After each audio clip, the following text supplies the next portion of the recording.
नमस्ते दोस्तों, स्वागत है आपका एक बार फिर से हमारे YouTube चैनल ज्ञान गंगा क्लासेस में। और मेरा नाम है क्रिश और आज हम एक बार फिर से आपके लिए लेकर आए हैं क्लास 10th के कुछ इंपॉर्टेंट सोशल साइंस के क्वेश्चन।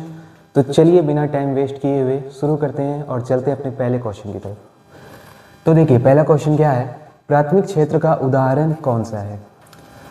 ऑप्शन नंबर 1 है बैंक, दूसरा ऑप्शन है फैक्ट्री, तीसरा ऑप्शन है खेती और चौथा ऑप्शन है IT कंपनी। तो देखिए बैंक क्या है, बैंक तृतीयक क्षेत्र का उदाहरण है। तो यहाँ पे लिखते हैं तृतीयक क्षेत्र, तृतीयक क्षेत्र। और एक बात इसके लिए और याद क्या रखना है, तृतीयक क्षेत्र को ही क्या कहा जाता है, तृतीयक क्षेत्र को ही सेवा क्षेत्र भी कहा जाता है। तो तृतीयक क्षेत्र को क्या कहा जाता है, सेवा क्षेत्र।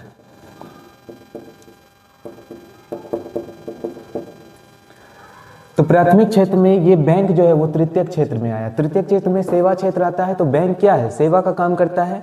बैंक हो गया, पुलिस हो गया, हॉस्पिटल हो गया, ये सब क्या है, सेवा का कार्य कर रहा है। तो बैंक क्या हो जाएगा, तृतीयक क्षेत्र। और तृतीयक क्षेत्र को ही क्या कहा जाता है, सेवा क्षेत्र भी कहा जाता है। दूसरा ऑप्शन है फैक्ट्री। फैक्ट्री हमारा है उद्योग का जो द्वितीयक क्षेत्र होता है, फैक्ट्री उसी में आता है। मतलब ये किस में आ गया, द्वितीयक क्षेत्र में आ गया। और द्वितीयक क्षेत्र को उद्योग का क्षेत्र भी कहा जाता है। जिसमें मशीन या फिर कोई भी उद्योग बना रहा है तो वो क्या है, द्वितीयक क्षेत्र है। तो फैक्ट्री भी उद्योग में आ गया तो फैक्ट्री भी द्वितीयक क्षेत्र हो गया। लेकिन पूछ क्या रहा है, प्राथमिक क्षेत्र क्या है। तो हमारा पहला ऑप्शन जो खेती है वो बिल्कुल सही हो जाएगा, क्योंकि खेती ही प्राथमिक क्षेत्र का उदाहरण है। प्राथमिक क्षेत्र में खेती, पशुपालन, मछली पालन, ये सब जितना भी दिखे ये सभी क्या है, प्राथमिक क्षेत्र के उदाहरण है।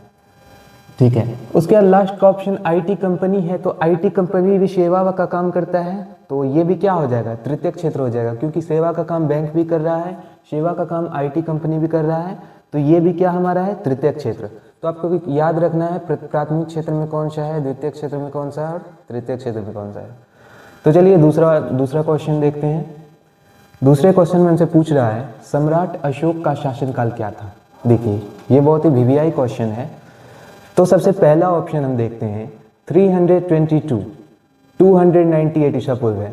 322 से 298 ईसा पूर्व, ये किसका शासनकाल है, ये सम्राट अशोक का शासनकाल नहीं है, ये चंद्रगुप्त मौर्य का शासनकाल है।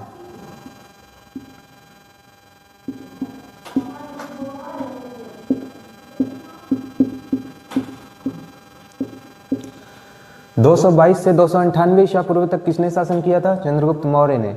और मौर्य साम्राज्य के संस्थापक कौन है, चंद्रगुप्त मौर्य।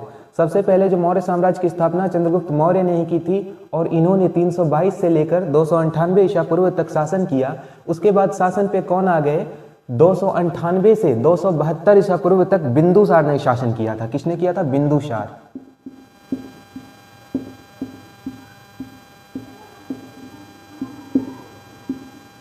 दो 298 ईसा पूर्व से 272 ईसा पूर्व तक बिंदुसार ने शासन किया, जो चंद्रगुप्त मौर्य के बेटे थे। ठीक है, उसके बाद इन्होंने 298 से 272 तक शासन किया। उसके बाद हमारा जो तीसरा ऑप्शन 268 से 232 ईसा पूर्व है, उसमें सम्राट अशोक ने शासन किया था। तो नंबर सी हमारा राइट ऑप्शन हो जाएगा। 268 से 232 तक किसने शासन किया था, सम्राट अशोक ने। लास्ट का है 232 से 224 ईसा पूर्व तक। ठीक है, तो हमारा 268 से 232 सही होगा। चंद्रगुप्त मौर्य ने शासन किया, उसके बाद बिंदुसार ने शासन किया, उसके बाद अशोक ने शासन किया। चंद्रगुप्त मौर्य के बेटे ही थे बिंदुसार और उनके बेटे थे कौन, सम्राट अशोक। देखिए नंबर तीसरा क्वेश्चन है हमारा, महात्मा बुद्ध का जन्म कहाँ हुआ था। ऑप्शन पे आइए, महात्मा बुद्ध का जन्म कहाँ हुआ था। ऑप्शन है कुशीनगर। यहाँ महात्मा बुद्ध का जन्म नहीं हुआ था, यहाँ महात्मा बुद्ध को महापरिनिर्वाण प्राप्त हुआ था। और महापरिनिर्वाण का मतलब होता है कि जहाँ उनकी मृत्यु हुई थी।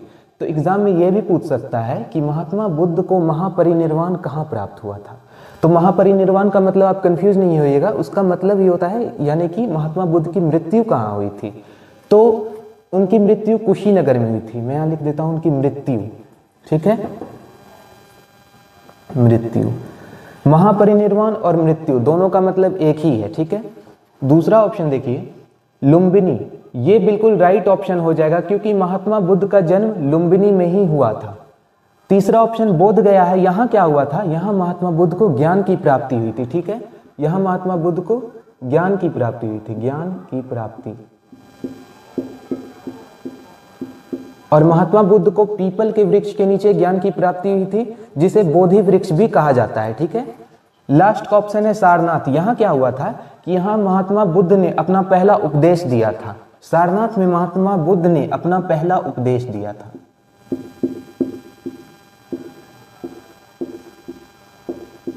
पहला उपदेश तो मतलब जन्म हुआ लुम्बिनी में, मृत्यु हुआ कुशीनगर में, और ज्ञान की प्राप्ति कहाँ हुई? बोधगया में। पहला उपदेश कहाँ दिया? सारनाथ में।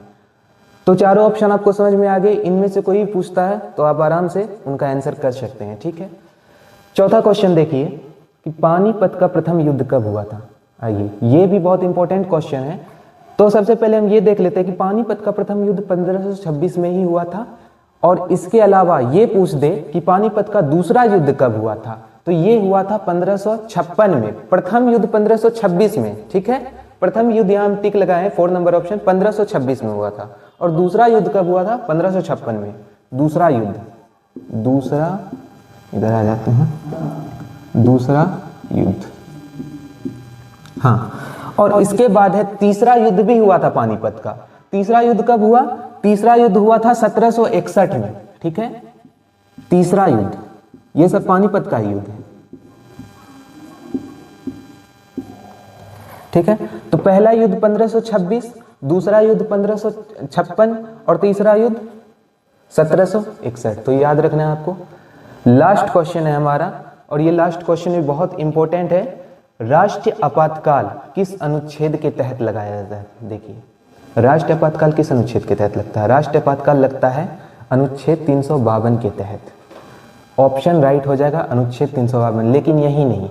देखिए, अनुच्छेद 356 जो है, इसमें राज्य आपातकाल लगाया जाता है। ये भी याद रखना है। ऐसा नहीं कि सिर्फ राष्ट्रीय आपातकाल हो गया, पूछ सकता है कि राज्य आपातकाल किस अनुच्छेद के तहत लगता है। तो राज्य आपातकाल में आपको क्या करना है कि अनुच्छेद 356 में राज्य आपातकाल लगता है। ठीक है, इसमें क्या लगता है? राज्य आपातकाल में हम राज्य लिख देते हैं। इसमें क्या लगा? राज्य आपातकाल। ठीक है, अनुच्छेद 360, इसमें भी आपातकाल लगता है, लेकिन इसमें कौन सा आपातकाल लगता है? वित्तीय आपातकाल लगता है इसमें। ठीक है, वित्तीय आपातकाल। मतलब इसमें 352 में लग रहा है राष्ट्रीय आपातकाल। ऐसा तब होता है जब कोई जैसे बाहरी आक्रमण हो गया या कुछ भी हो गया, देश में गड़बड़ी कुछ होता है, तो उसमें क्या होता है? राष्ट्रीय आपातकाल लग जाता है। इसमें पूरे देश पे ही आपातकाल लागू कर दिया जाता है। ठीक है, और राज्य में आपातकाल लगता है जब संवैधानिक तरीके से राज्य में काम नहीं किया जा रहा है, तो उसमें क्या करते हैं? राष्ट्रपति राज्य आपातकाल लगा देते हैं, जिसमें कि राज्य का पूरा काम जो है वो राष्ट्रपति के पास चला जाता है। ठीक है, राज्य का कोई इसमें हस्तक्षेप नहीं होता है। संवैधानिक तरीके से कार्य नहीं हो रहा है तो क्या करेंगे? राज्य में अनुच्छेद 356 के तहत राज्य आपातकाल लगा देंगे, जिसमें कि सारा राष्ट्रपति के पास चला जाएगा। 360 में वित्तीय आपातकाल, जैसे बैंक का कुछ प्रॉब्लम है, वित्तीय तरीके से नहीं चल रहा है कोई भी बैंक का कार्य, तो इसमें क्या लगता है? वित्तीय आपातकाल लगता है। राष्ट्रीय आपातकाल अभी तक कितनी बार लग चुका है, ये भी पूछ सकता है। राष्ट्रीय आपातकाल कितनी बार लगा है? तो आपको याद रखना है, राष्ट्रीय आपातकाल अब तक 3 बार लग चुका है। ठीक है, राष्ट्रीय आपातकाल प्रथम बार कब लगा था? तो ये हुआ था 1962 में, जब भारत चीन का युद्ध हुआ था। दूसरा राष्ट्रीय आपातकाल 1971 में लगा था। ये कब हुआ था? भारत पाकिस्तान युद्ध के समय राष्ट्रीय आपातकाल 1971 में भी लगा था। और तीसरा राष्ट्रीय आपातकाल 1975 में भी लगा था, जिसमें कि कोई युद्ध नहीं था उसमें देश की आंतरिक सुरक्षा को लेके इंदिरा गांधी के कार्यकाल में राष्ट्रीय आपातकाल लगाया गया था। तो ये 3 बार राष्ट्रीय आपातकाल लगा। और ये भी आपको याद रखना है कौन से आर्टिकल में कौन सा आपातकाल लगाया जाता है। सो आई होप आपको ये वीडियो पसंद आया होगा। अगर आपको अच्छा लगा तो चैनल को सब्सक्राइब करें, वीडियो को लाइक करें। मिलते हैं अगली वीडियो में ऐसे ही कुछ इंपॉर्टेंट टॉपिक्स के साथ। तब तक के लिए जय हिंद, जय भारत, ध्यान रखें।